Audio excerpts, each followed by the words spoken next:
नमस्कार। आप सभी का स्वागत है मेरे चैनल पर। आज मैं आपको ले चलूँगा किताबों के सफ़र में, जहाँ गांधी भी हैं, गालिब भी हैं, इलाहाबाद भी है तो लखनऊ भी। साथ में है एक किस्सा सुनने वाली लड़की और उस किस्से को कहने वाले हमारे अजीज़ दोस्त उस्मान अहमद जी। तो स्वागत है आपका इस किस्सा गोई में। कई दिनों से कोई किताब नहीं पढ़ी है। इसका मलाल है, दिल चाहता है एकांत का कोना पकड़ के सुकून से किताबों की यात्रा पे निकला जाए। किताबों के पन्नों की खुशबू को अंदर तक उतारा जाए, एक लंबी सांस लेकर आनंद का उत्सव मनाया जाए। मुंशी प्रेमचंद के साहित्य को एक बार फिर से पलटा जाए और होरी, हमीद, आमिना, सूरदास, राजा रजवाड़े, अंग्रेज, सामंत, काश्तकार, हाकिमों से मिला जाए और उनसे पूछा जाए कैसे हैं वो। ठाकुर के कुएं पे जाकर देखा जाए, कुएं में गिरी रस्सी क्या अब तक कुएं में पड़ी हुई है। हल्कू के छप्पर के घर का रुख किया जाए, क्या अब तक उसके खेत में नीलगाय आती हैं। और सुबह होने पर उसकी पत्नी मुन्नी पैसों का तकाजा क्या अब भी करती है। और जबरू, उसका क्या हाल है।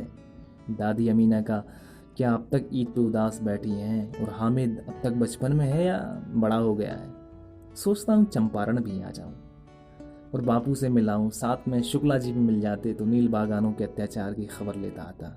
गबन के रमा से कह दूं कि वो घर वापस लौट आए। अब उसकी पत्नी को किसी गहने की आवश्यकता नहीं है और गबन की रकम, सरकारी रकम, उसकी पत्नी ने सरकारी खजाने में जमा करवा दी है। बस तुम लौट आओ रमा, पलटकर जरा घीसू के घर भी देखूं, क्या अब तक वो दोनों कफन का इंतज़ाम कर पाए हैं या वहीं घर के बाहर आलू के भुनने का इंतज़ार कर रहे हैं। ज़रा सा रेणु जी से भी पूर्णिया में मिलाऊं और पता करूं उनके मेले आंचल की क्या स्थिति है। राग दरबारी के क्या हाल हैं। कहने को बहुत कुछ है मगर आज मैं कहने के नहीं सुनने के मूड में हूँ। मुंशी जी शांत क्यों बैठे हैं, कुछ कहिए ना। कब से आपके इंतज़ार में बैठा हुआ हूँ, बहुत दूर से चल के आपके यहाँ आया हूँ, लगभग 100 साल दूर से, कहानियों की तलाश में। चलते चलते चचा गालिब के यहाँ भी देखा हूँ कि कोई नया शेर लिखा है। क्या गली कासिम में मिर्ज़ा नौशा किस हाल में है। क्या अभी भी उधारी की ज़िंदगी चल रही है। पेंशन अभी आई है कि नहीं आई। शेरों की वाह वाह में गमों का बोझ क्या अब भी छिप जाता है। दिल्ली के क्या हाल है। 1857 का इनकलाब कहाँ तक पहुँचा।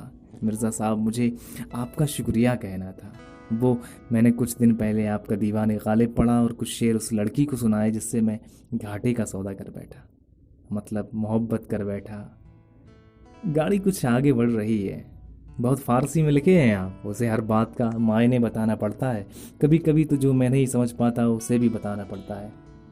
अपनी मोहब्बत के इजहार बयां करने के लिए आपके शेरों का हवाला देता रहता हूँ। कल वो लड़की कह रही थी मुझे चाचा गालिब से मिलना है।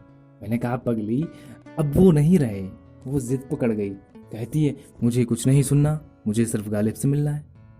अब ये क्या बात हुई। मिला सकते हो तो मिलाओ वरना दफ़ा हो जाओ। अब बताइए मैं क्या कहता हूँ उससे। गालिब साहब प्लीज़ थोड़ा चलिए ना हमारे दौर में और उससे मिल लीजिए, इस बहाने मेरा भी भला हो जाएगा। लखनऊ का रुख किया तो पता चला नवाब वाजिद अली शाह अभी तक शतरंज की साथ में बैठे हुए हैं।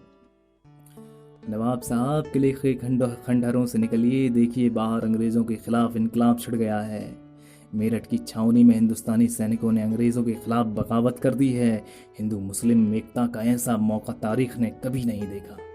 दिल्ली में बहादुर शाह जफर, इलाहाबाद में लियाकत अली, फैज़ाबाद में मौलवी अहमदुल्ला इनकलाब की रहनुमाई कर रहे हैं और आप यहाँ शतरंज खेल रहे हैं।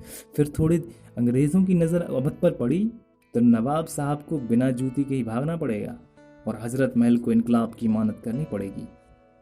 कि छावनी में पांडे जी ने जो बगावत का झंडा बुलंद किया तो जंगल की आग की तरह सभी के अंदर का गुबार बाहर फूट पड़ा।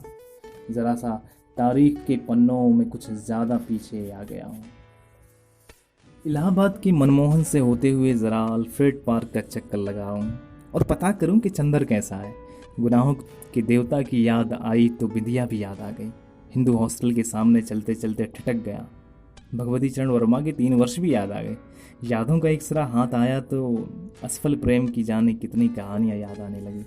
अपने कॉलेज की उस लड़की की याद आई जिससे चलते चलते कुछ ना कहकर सब कुछ कह आया था। खैर तुम परेशान मत होना, तुम्हारी मोहब्बत मैं किसी को नहीं बताऊंगा, क्योंकि तुम्हारी मोहब्बत मेरी अमानत है और हम अमानत में खयानत नहीं करते।